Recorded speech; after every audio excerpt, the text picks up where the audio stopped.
खूप दिवसांनी आले. ॲक्च्युली माझे एक्झाम चालू होतं तरी मला व्हिडिओज बनवताच आले नाही. मग मी म्हणाली व्हिडिओज नको बनवू नाही तर मार्क खाशील. त्याच्यामुळे आज मी सांगणार तुम्हाला रेसिपी ज्याच्याने आपण लोक मोदक बनवू शकतो. आता सध्या मोदकाची खूप डिमांड आहे. ॲक्च्युली माझी जी मावशी आहे ती पण म्हणजे ती मोदकांच्या ऑर्डर्स तिला खूप देतात. तर आज मी तुम्हाला शिकवणार आहे घरच्या घरी कसे मोदक बनवायचे. सांगते.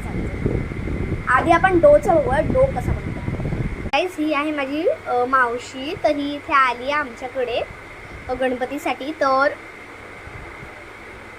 मी अगोदर डो बनवून घेतला. त्यासाठी मी मैदा घेतला आणि मैद्यामध्ये मैद्याचं कणिक येते. त्याच्यामध्ये मी थोडेसे मीठ टाकले चवीनुसार आणि थोडं पाणी टाकलं आणि तुम्ही दूधही टाकू शकता. ऑप्शनल आहे दूध. मी पाण्याने केलं. पाण्याने डो बनवून घेतला आणि तो डो 15 मिनटं झाकून ठेवला. त्याच्यानंतर मग मी बाजारातून